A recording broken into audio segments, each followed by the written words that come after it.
Muito boa noite. Como estão as coisas por aí? Sextou. Vamos começar o nosso período de final de semana para recompor as forças.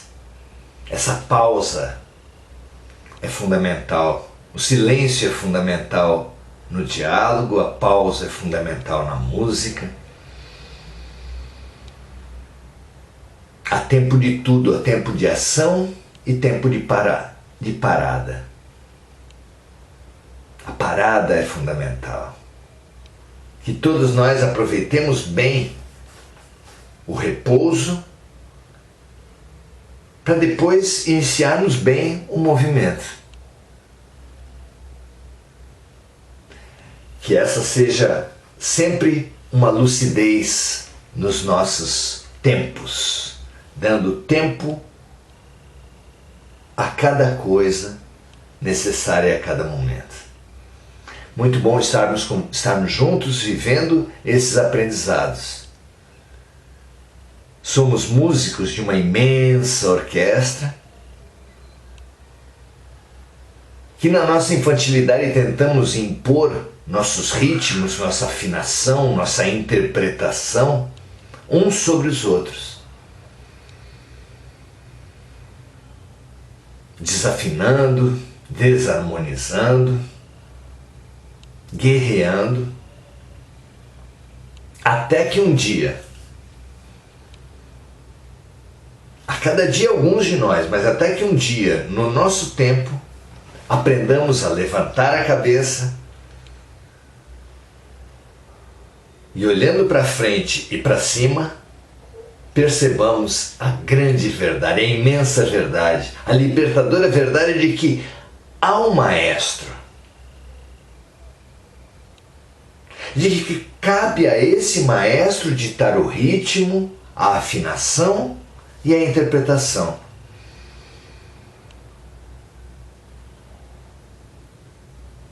E é libertador porque nesse momento percebemos que há uma fonte para todos os nossos problemas.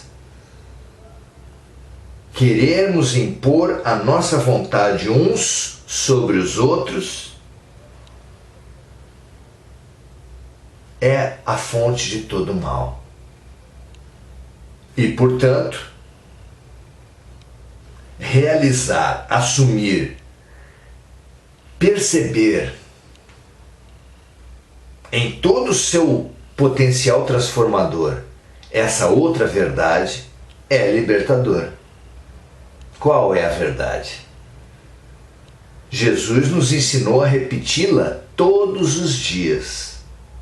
E ela diz assim: seja feita a vossa vontade, assim na terra como no céu.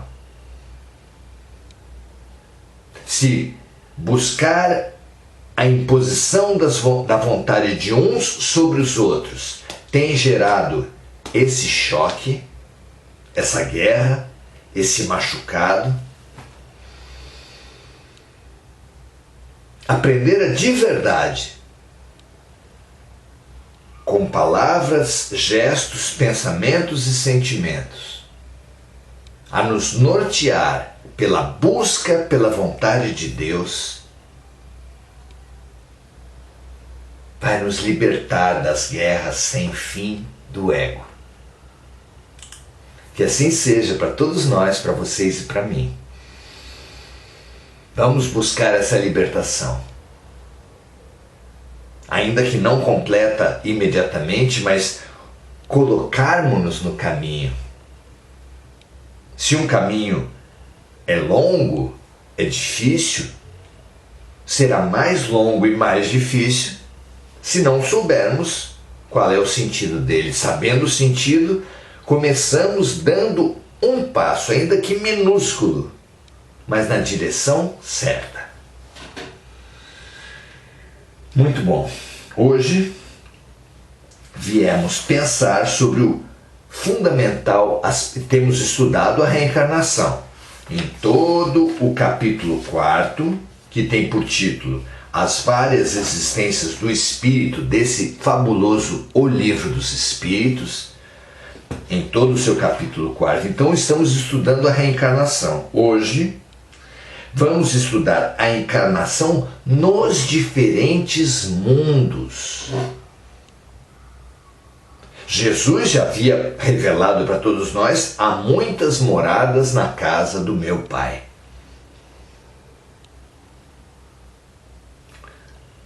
Então há diferentes mundos. Será que há outros mundos habitados? Que dizer de um ser humano que criasse um palácio 1000 vezes maior do que Buckingham, do que Versalhes, que tem, digamos, uma centena de quartos? 1000 vezes maior seriam 100.000 quartos. Imagine um castelo com 100.000 quartos. E imagine esse proprietário vivendo no menor deles e deixando todos os outros desocupados. O que você falaria desse proprietário? Por que ele construiu um palácio tão grande para viver em apenas um quartinho? Tem lógica isso? Assim como não tem lógica um construtor de palácios imensos viver num quarto minúsculo do seu palácio, também não tem lógica que Deus tivesse criado 200 bilhões de galáxias. Esse é o universo hoje conhecido pela ciência. Como imaginar que Deus tivesse criado 200 bilhões de galáxias e em cada uma delas, em média, 100 bilhões de planetas? Não, 100 bilhões de estrelas. E à volta dessas estrelas, um número incalculável de planetas. Então vamos lá. 200 bilhões de galáxias vezes 100 bilhões de sóis, alcançando para cada um desses sóis uma quantidade incontável de planetas. E só na Terra haveria vida. Tem lógica? Claro que não. Há muitas moradas na casa do meu Pai. Sem dúvida tem como um dos seus significados: há muitos planetas habitados como a Terra por esse universo do nosso Pai.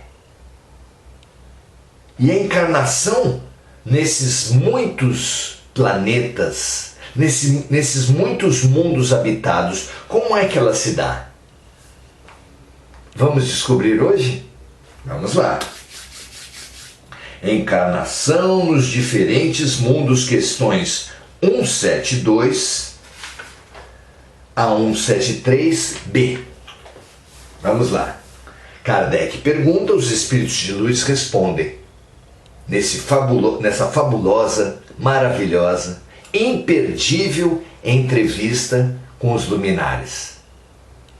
A primeira pergunta sob número 172, Kardec formulou assim: todas as nossas encarnações se realizam na Terra?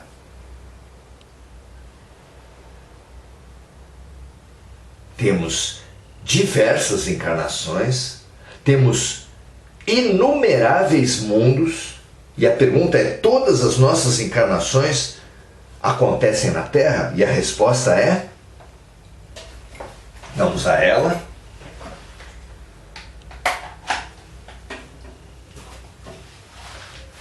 A resposta é: não, nem todas. As encarnações se realizam em diferentes mundos. Olha só, tantas pessoas pensando na possibilidade de haver vida extraterrestre, tantas pessoas discutindo se os extraterrestres se comunicam, estão presentes, estão existindo nos seus discos, nas suas naves, ou mesmo sob a forma de contato espiritual com os seres. São tantos os canalizadores de entidades extraterrestres. Há muita discussão se isso existe. E aqui, numa pergunta simples e numa resposta simples, nós vamos descobrir que todos nós somos extraterrestres. Vamos retomar a pergunta? Todas as nossas encarnações se realizam na Terra? Não, nem todas. As encarnações se realizam em diferentes mundos. O que quer dizer que, sob um certo ponto de vista, nós também somos extraterrestres. Não é? Não expande o nosso ponto de vista?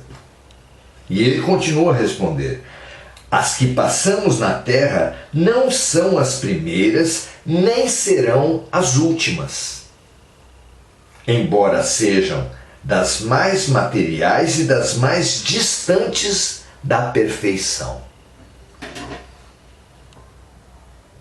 Então, é como se fosse a escola do ensino fundamental, ou talvez até da educação infantil. E um aluninho da educação infantil perguntasse assim: todas as minhas aulas se darão nessa mesma sala de aula, colorida, com cadeirinhas baixas, mesinhas baixas, massinha, lápis de cor, cartolina, cola, tesoura? O aluninho quer saber: toda a minha formação intelectual se dará nesta sala? E a resposta é não. Nem todas as suas aulas se darão nessa sala. As que passamos nesta sala, as aulas que vocês estão passando nessa sala, são não são as primeiras nem serão as últimas. Vocês já tiveram na creche, depois vão para educação, para o ensino fundamental. Embora essas aulas da educação infantil sejam as mais primitivas, que possuem alunos os mais distantes da sua plena formação. Não é uma comparação interessante? Não expande a compreensão do aluno a respeito do seu processo educativo? Também expande a nossa visão a respeito da nossa evolução, da nossa formação espiritual. Questão 7.3. A cada encarnação o espírito passa de um mundo para outro, ou pode haver várias encarnações num mesmo globo? Ele pode, a resposta vem assim: ele pode ter várias encarnações num mesmo globo, se ainda não avançou o suficiente para passar a um mundo superior.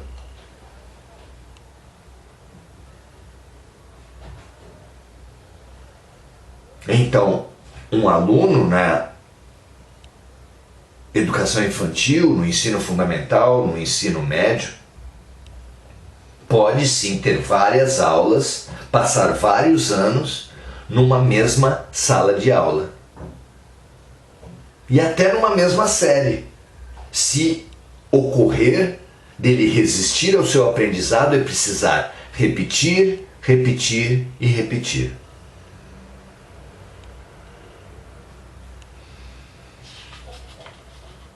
Então, estaremos numa mesma série, pelo menos até que tenhamos condições de avançar o suficiente para passar a uma série superior. Não é assim? Assim também é com os mundos. A pergunta 173A é a seguinte: então podemos viver várias vezes na Terra? E a resposta sim, certamente. Quem já percorreu alguns livros, alguns romances espíritas, sabe que os romances espíritas sempre remetem os personagens de uma vida a outra anterior. E é assim que nós, se não absolutamente todos nós, mas a essa altura a maioria de nós, já terá vivido outras vidas em outros países, em outros sexos, em outras raças e, obviamente, em outros tempos. Tão ridículo é achar que nós somos brancos ou homens brasileiros, ricos ou pobres, quanto achar que somos terrestres e que apenas os verdinhos ou os azuizinhos com essa ou aquela característica estranha são extraterrestres. Todos nós somos do universo, porque espíritos não estão escravizados, ancorados, algemados a um planeta. Da mesma forma, somos espíritos não algemados a um país, a uma raça, a um sexo. Essas condições específicas são situações momentâneas nas quais fomos colocados a bem do nosso aprendizado. Mas não podemos nos dizer espíritos negros ou espíritos brancos, ou espíritos ricos, pobres, ou espíritos masculinos ou femininos. Porque o espírito é espírito. Essas características são do corpo. Olharmos tudo a partir do ponto de vista do corpo é apego, é nos restringirmos, é nos apequenarmos. Seria como alguém me olhar hoje e me chamar de amarelo. Eu iria estranhar e, diante da explicação de que me chama de amarelo por causa da minha aparência, eu ia falar assim: mas essa é apenas uma camisa. Eu tenho outras vermelhas, verdes, azuis, pretas. Eu não sou amarelo. Essa é apenas uma roupa que eu estou usando momentaneamente. Por que me apegar a essa roupa me dizendo amarelo? Seria um absurdo. Assim como é um absurdo nos apegarmos, nos identificarmos com a cor da pele, com a classe social, com a nacionalidade. Perceber isso é libertador, expande o nosso olhar fabulosamente, não é?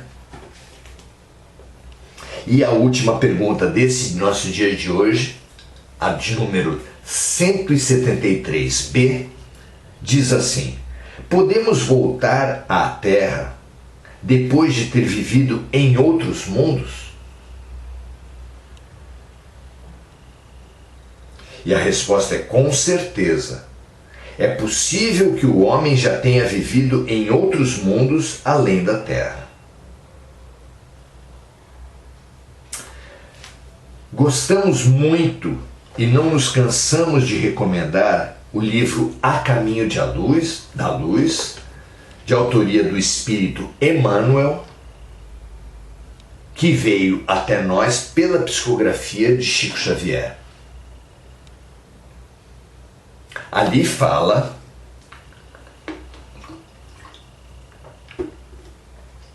com alguns detalhes interessantíssimos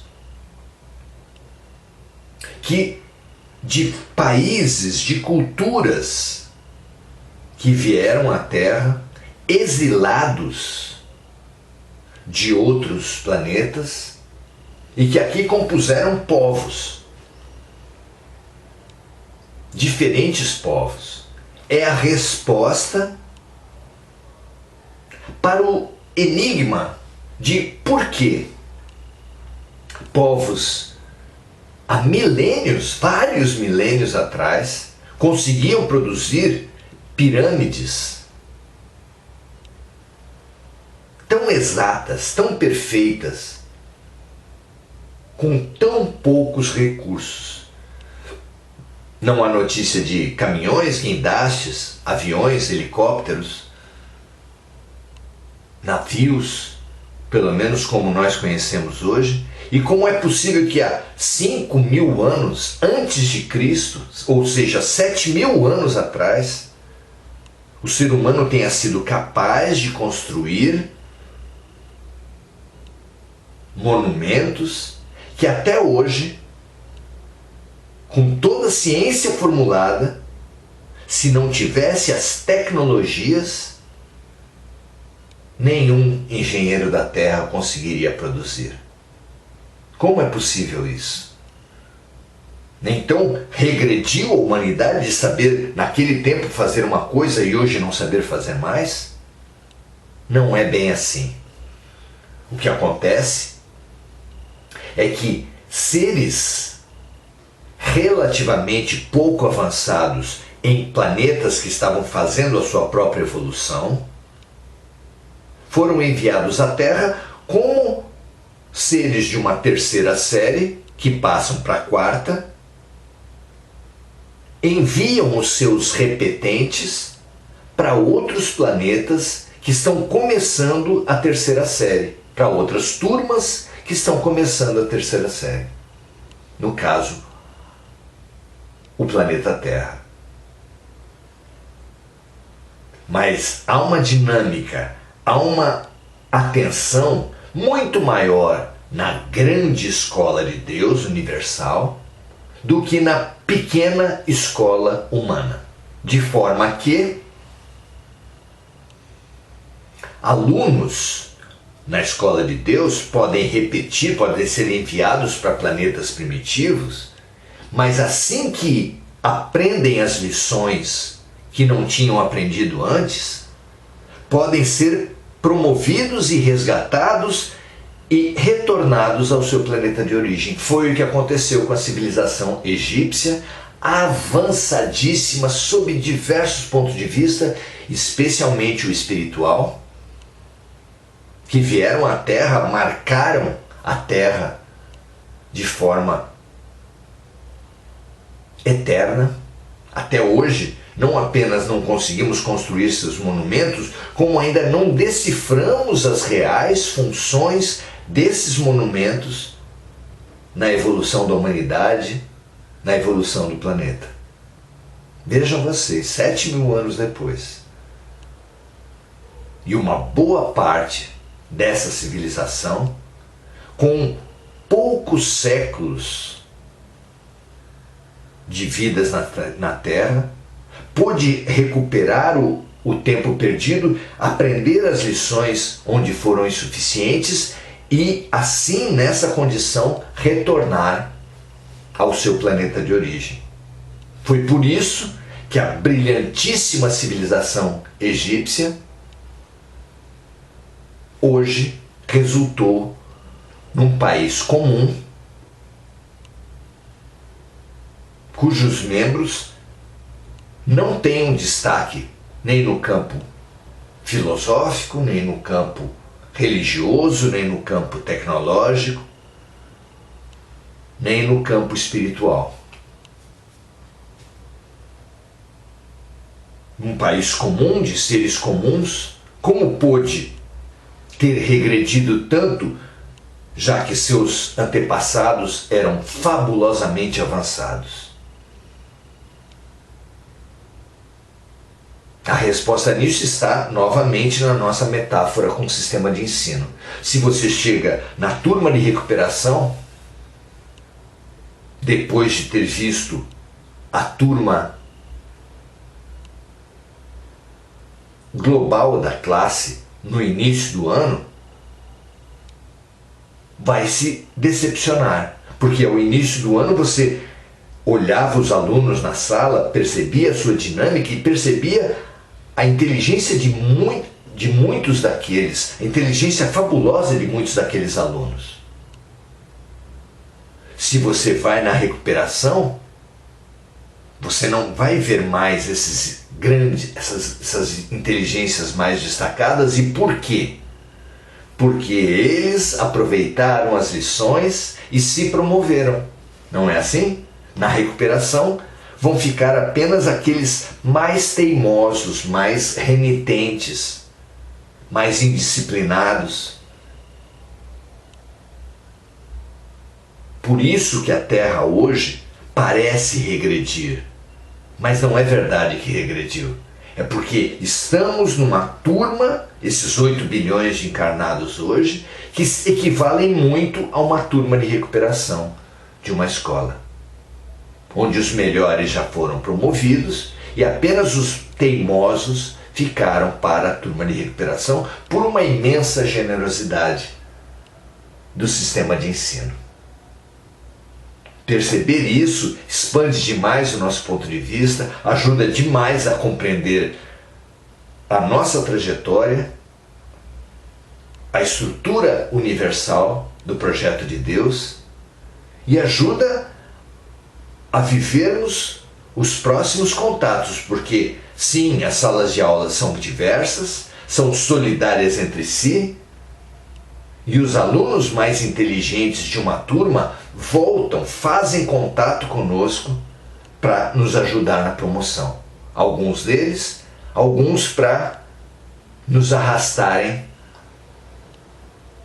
para suas próprias repetências. Então, assim extraterrestres que nos influenciam para a luz, para a promoção, e assim extraterrestres que nos influenciam para as sombras. Assim como espíritos, há espíritos de luz e há espíritos das sombras. Expandamos o nosso ponto de vista, abramos-nos para essa realidade e a nossa compreensão será muito maior de nós, do mundo e da maneira de evoluir. Grande abraço, um prazer estar aqui com Roseli Lanziotti, Gugu Souza, Andréa Santos, Gislene Porto. Muito bom aprendermos juntos e nos expandirmos juntos.